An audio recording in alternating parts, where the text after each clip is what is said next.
نبی صلی اللہ علیہ وسلم جب معراج پر گئے تو آپ صلی اللہ علیہ وسلم کے سامنے 2 پیالے لائے گئے, ایک شراب والا تھا, ایک دودھ والا تھا. آپ صلی اللہ علیہ وسلم نے دودھ والا پیالہ لے لیا تو فرمایا جبریل امین نے کہ آپ نے فطرت کو پایا ہے, یعنی فطرتاً انسان دودھ کو پسند کرتا ہے, شراب کو ناپسند کرتا ہے. تو جو لوگ شراب پیتے ہیں وہ فطرت کے خلاف چل رہے ہیں, اس کے نقصانات ہوتے ہیں, پھر دماغ خراب ہو جاتا ہے, عقل پر صحت پر اثر پڑتا ہے. جو فطرت کے موافق چیزیں ہیں وہ جتنی بھی آپ کھاتے چلے جائیں وہ نقصان نہیں دیتی. اب یہ ایک چھوٹی سی مثال ہے ویسے کہ اللہ نے جو چیزیں حلال بنائی ہیں کھانے کے لیے, ان کی پیداوار بظاہر کم ہوتی ہے. بکری حلال ہے نا جی, 2 بچے دیتی ہے, زیادہ 3 بچے دیتی ہے. گائے بچڑا ایک بچہ دیتی ہے گائے, بھینس بھی ایک دیتی ہے, ایک. اور سور کتنے بچے دیتا ہے؟ پورا لشکر ہوتا ہے. حرام ہے نا. اس کے باوجود حلال چیزیں جو انسان کھا رہا ہے اتنی ذبح بھی ہو رہی ہیں, دنیا میں کبھی بھی آپ نے نہیں سنا کہ اس کی قلت ہو گئی ہے.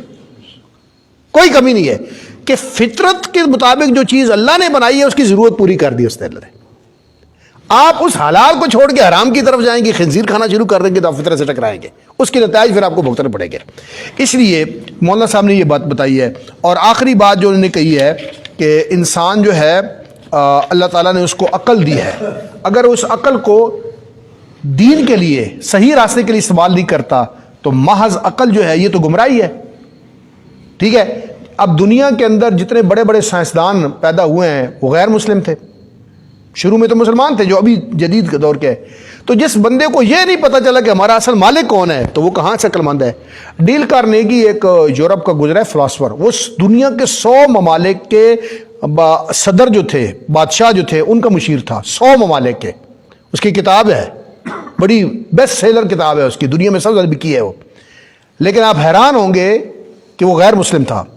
جو دنیا کے بادشاہوں کو حکومتیں چلانے کے لیے, نظام چلانے کے لیے مشورے دیتا, اس کا اینڈ کیا ہوا؟ اس نے خودکشی کر لی. موت اس کی خودکشی سے آئی ہے. اس لیے جب آپ فطرت کے خلاف چلتے ہیں, اب ابو جہل کی مثال لے لیں. مولانا صاحب نے کہا نا کہ جو بندہ اپنے عقل کو استعمال کرتا ہے اور اس عقل سے اپنے مالک کو نہیں پہچان سکتا تو اس سے بڑا بدقسمت کون ہے؟ اب ابو جہل کا نام کیا تھا؟ ابو جہل تو لقب ہے نا اس کا, اور حضور نے دیا تھا اس کو. اس کا اصل نام تو ابو الحکم جو لقب تھا, اور نام تھا عمر ابن حشام.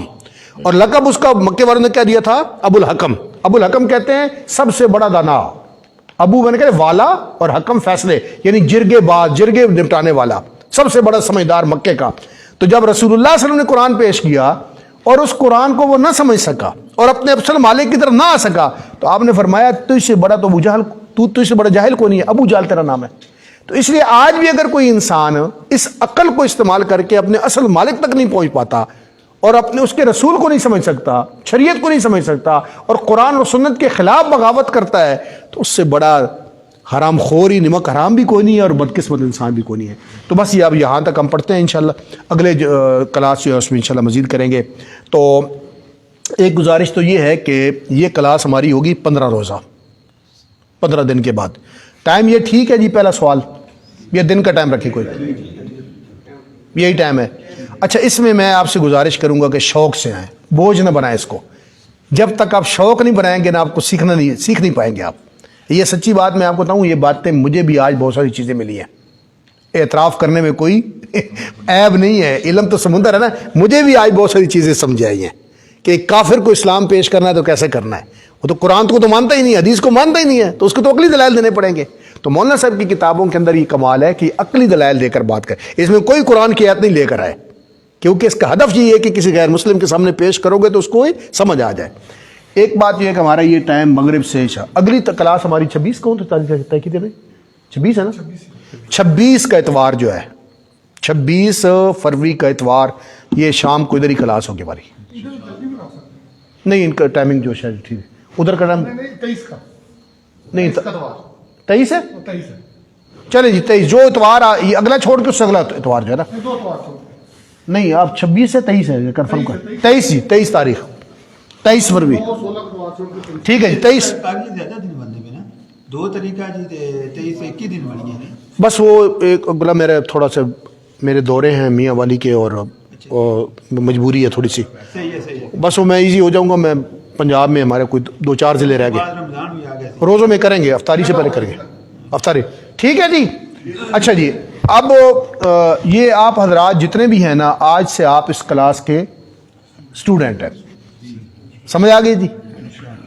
کلاس کے طور پر آپ لوگوں نے اس میں آنا ہے انشاءاللہ العزیز. لمبا نہیں، صرف 1 گھنٹے کا ایجنڈا ہے. اب ہمیں ایک دعا آج پڑھ لیتے ہیں اور ایک حدیث. ایک دعا آج ہم یاد کر لیتے ہیں اور ایک حدیث ہم یاد کر لیتے ہیں. تجوید اللہ سبق اگلے انشاءاللہ کلاس میں. تو صبح نبی صلی اللہ علیہ وسلم نے جو دعا سکھائی ہے، صبح جب آپ اٹھتے ہیں، بیدار ہوتے ہیں، تو سب سے پہلے آپ آنکھ کھلنے کے بعد دعا پڑھنی چاہیے. میرے ساتھ پڑھیں.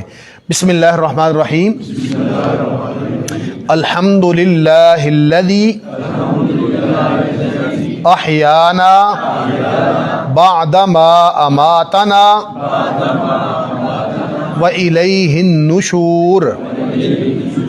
الحمد للہ الذی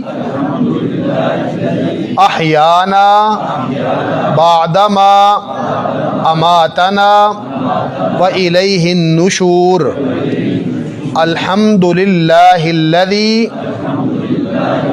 احیانا بعد ما اماتنا وإلیہ النشور. الحمد للہ الذی احیانا بعد ما اماتنا وإلیہ النشور. یہ احتشام بھائی کسی ایک کی ذمہ داری لگا دیں، گروپ بنا دیں. اس گروپ میں یہ وائس کے ذریعے میں آپ کو بھیج دوں گا تاکہ آپ اس کو بار بار سنیں اور تلفظ ٹھیک کر لیں. ایک گروپ بن جائے ہمارا، واٹس ایپ تقریباً لوگوں کے پاس ہیں، جن کے پاس نہیں ہے تو اس میں بھیج دیں گے، تو اس کو آپ دوہرا لیں. نمبر اس کا علیحدہ گروپ بنائیں. اس کلاس ایک منٹ میں بتاتا ہوں. ہاں ترجمہ اس کا ایک بات یہ ہے کہ اس کلاس کا نام ہے تذکیر. کلاس کا نام ہے تذکیر. تذکیر مطلب یاد دہانی. قرآن کا لفظ ہے وَذَكِّرْ فَإِنَّ الذِّكْرَىٰ تَنفَعُ الْمُؤْمِنِينَ. اے نبی صلی اللہ علیہ وسلم آپ یاد دہانی کروائیں لوگوں کو. یاد دہانی مومن کے حق میں نفع بخش ثابت ہوتی ہے. تو یہ یاد دہانی ہے. اس کلاس کا نام ہی تذکیر ہے. ٹھیک ہے نا؟ 15 روزہ تذکیر کلاس. تو الحمدللہ تمام تعریفیں اللہ کے لیے. احیانا جس نے ہمیں زندہ کیا یا بیدار کیا. بعد ما اماتنا سونے کے بعد. تمام تعریفیں اللہ کے لیے ہیں جسے سونے کے بعد دوبارہ مجھے اٹھایا. لفظی معنی تو ہیں احیانا کا میں نا زندہ کرنا، اماتنا میں نا موت. تو نیند کو بھی چھوٹی موت کہا گیا ہے، لیکن اس کا مفہوماً ترجمہ یہ ہے سب تعریفیں اس اللہ کے لیے جس نے سونے کے بعد دوبارہ زندہ اٹھا دیا. وَإِلَيْهِ النُّشُورُ اور ہم نے اسی کی طرف پلٹ کے جانا ہے، یعنی ایک دن ہم نے ہمیشہ کے لیے سو جانا ہے. الحمد للہ الذی احیانا بعد ما اماتنا وإلیہ النشور. سب تعریفیں اللہ کے لیے جس نے سونے کے بعد دوبارہ ہمیں بیدار فرمایا اور آخرکار ہم نے اللہ کی بارگاہ میں حاضر ہونا ہے. ایک حدیث پڑھ لیں. بسم اللہ الرحمن الرحیم. قال رسول اللہ صلی اللہ علیہ وسلم انما الاعمال بالنیات. نبی اکرم صلی اللہ علیہ وسلم نے فرمایا اعمال کا دار و مدار نیتوں پر ہے. انما الاعمال بالنیات. اعمال کا دار و مدار.